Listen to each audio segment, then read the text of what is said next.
गुरु तेजोमयानंद के आश्रम की ख्याति दूर दूर तक फैली हुई थी। साधारण व्यक्ति से लेकर बड़े बड़े राजे महाराजे सभी अपने बच्चों को इस आश्रम में भेजना चाहते थे, किंतु गुरु तेजोमयानंद के आश्रम में प्रवेश प्राप्त करना कोई आसान काम नहीं था। गुरुजी प्रत्येक बच्चे को कसौटी पर कसते थे और इसके बाद ही उसे आश्रम में प्रवेश देते। प्रवेश देते समय कोई बच्चा धनी है अथवा निर्धन, ये न देखते हुए वो गुणी है अथवा नहीं और उसमें सीखने की इच्छा है अथवा नहीं, इसकी ओर ध्यान दिया जाता।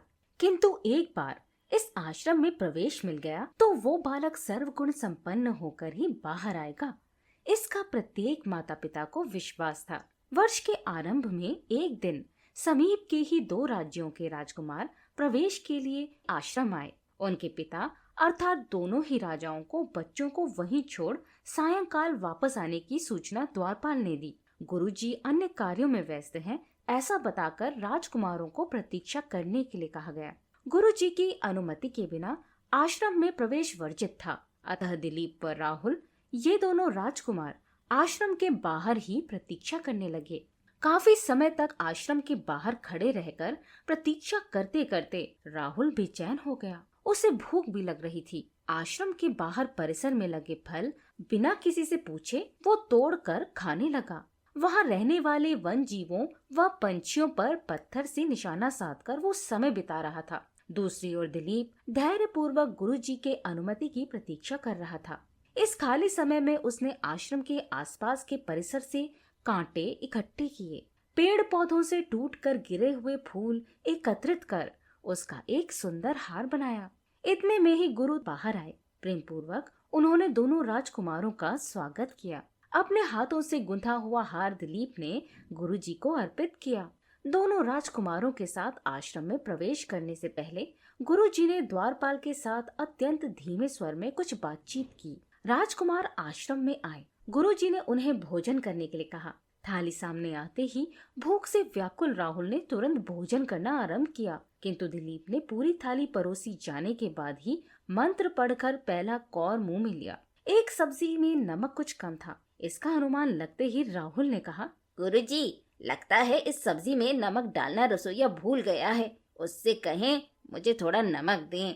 दिलीप शांति पूर्वक भोजन कर रहा था। भोजन पूरा होने के बाद दोनों राजकुमारों को संबोधित करते हुए गुरुजी ने कहा, बच्चों, इस आश्रम में प्रवेश के नियमों की जानकारी तुम्हें होगी ही। यहाँ आरंभ में परीक्षा होती है और उसके बाद ही किसी को इस आश्रम में विद्यार्थी के रूप में स्वीकार किया जाता है। ये सुनते ही राहुल ने बीच में कहा, हाँ हाँ, मुझे मेरे पिताजी ने बताया था और माँ ने भी यहाँ आने से पहले मेरा अभ्यास लिया था। मुझे बहुत से श्लोक याद हैं, आपको सुनाऊं क्या?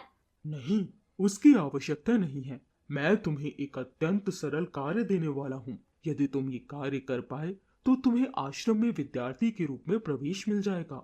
इतना कहकर गुरुजी ने अपने एक शिष्य को 2 कबूतर लाने का आदेश दिया। दोनों ही कबूतरों को अपने हाथों में ले गुरुजी ने कहा, बच्चों, कबूतर के इन छोटे बच्चों को लेकर तुम जंगल में जाओ। वहाँ तुम्हें किसी ऐसे निर्जन स्थान पर इन्हें मारना होगा जहाँ तुम्हें कोई भी देख न पाए। कार्य होते ही तुम तुरंत यहाँ वापस आओ। यही तुम्हारी परीक्षा है। परीक्षा इतनी सरल है, ये देख राहुल बहुत खुश हुआ। अपने कबूतर के साथ दौड़ते हुए वो जंगल में गया।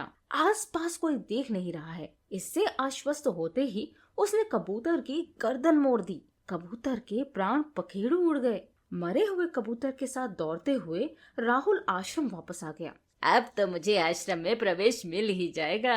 ऐसा सोच राहुल मन ही मन बहुत प्रसन्न हो रहा था। राजपुत्र दिलीप भी अपने कबूतर के साथ जंगल की ओर गया, किंतु उसे लौटने में शाम हो गई। इतनी देर से वो लौटा, किंतु उसके हाथों में कबूतर जीवित था। ये देख राहुल हंसने लगा। गुरुजी ने पूछा, दिलीप, तुम्हें आने में इतनी देर कैसे हो गई और तुमने कबूतर को मारा क्यों नहीं? निराशा भरे स्वर में दिलीप ने उत्तर दिया, गुरुजी, मुझे क्षमा करें, आपकी परीक्षा में मैं अनुत्तीर्ण हुआ। मैं इस कबूतर के साथ जंगल में गया, किंतु वहाँ आसपास अनेक प्राणी थे। मैं और आगे बढ़ा, किंतु वहाँ भी वृक्ष पर बैठे पंछी मुझे देख रहे थे। मैं और भी घने जंगल में गया, वहाँ आसपास कोई भी मुझे देखने वाला नहीं था। इसका विश्वास होने पर जैसे ही मैंने कबूतर को मारने के लिए हाथ बढ़ाया, कि मैंने कबूतर को ही अपनी ओर देखते हुए देखा। उसकी छोटी छोटी लाल आंखों में भारी करुणा से वो मुझे देख रहा था।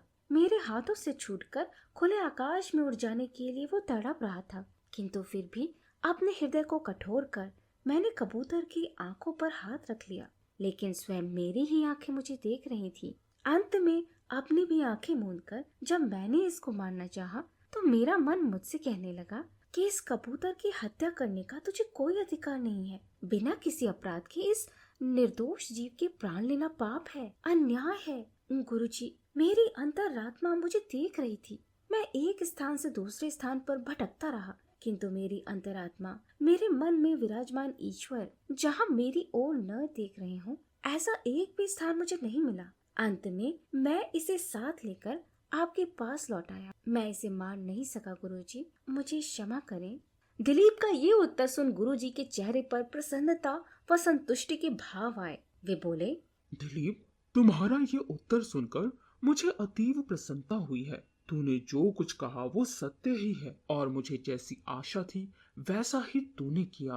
तुम मेरी अपेक्षा पर खरे उतरे हो। ईश्वर सर्वव्याप्त है। हमारे प्रत्येक कार्य पर उनकी दृष्टि रहती है। विवेक के रूप में वही ईश्वर तुम्हारी अंतरात्मा में बैठा हुआ है। इसी कारण तुम इस कबूतर को मार नहीं पाए। तुम्हें अपने आश्रम में प्रवेश देते हुए एक उत्तम विद्यार्थी प्राप्त होने का आनंद मुझे हो रहा है। राहुल की ओर देखते हुए गुरुजी ने कहा, वत्स, आश्रम के बाहर प्रतीक्षा करते हुए तुम्हारा धैर्य टूट गया, किंतु सत्य तो ये है, यह प्रतीक्षा भी तुम्हारी परीक्षा का ही हिस्सा थी। आश्रम के परिसर में लगे फल तुमने बिना किसी की अनुमति के खाए। यहाँ वास करने वाले प्राणियों को नाहक कष्ट दिया। मंत्र आते हुए भी तुमने भोजन के समय मंत्र नहीं कहा और थाली लगते ही किसी अबोध बालक के समान उस पर टूट पड़े। सब्जी में नमक न होने की शिकायत भी की। राहुल, जब मैंने परीक्षा की बात कही तो तुम्हें कंठस्थ श्लोक सुनाने के लिए तुम अधीर हो उठे, किंतु केवल पुस्तकें रट लेने से ही विद्या प्राप्त नहीं होती। मनुष्य का परिचय उसके व्यवहार और उसके आचरण से ही होता है। हो सकता है तुम्हें दिलीप से अधिक श्लोक सूत्र कंठस्थ हों, किंतु व्यवहारिक परीक्षा में हर पग पर तुम अनुत्तीर्ण ही रहे। कोई देख नहीं रहा ऐसा सोचकर तुमने फल तोड़ा, किंतु द्वारपाल का पूरा ध्यान तुम्हारे ऊपर था। अर्थात हमारी ओर किसी का ध्यान, किसी की निगाह नहीं है, ऐसा सोचकर कोई कार्य करना सर्वथा भूल ही है। हमारा विवेक, हमारी अंतरात्मा और हमारे अंदर बैठा ईश्वर, इनको हमें सदैव जागृत रखना चाहिए। यह विवेक यदि जागृत रहा तो हम कभी कोई गलत कार्य नहीं कर सकते। भविष्य में इस बात का तुम्हें सदैव ध्यान रखना होगा। गुरुजी की इस अनोखी परीक्षा से राहुल स्तब्ध रह गया। अपने पैरों की ओर भीगी हुई आंखों से देखता वो मूर्तिवत खड़ा रहा। उसकी भी अंतरात्मा जाग गई थी।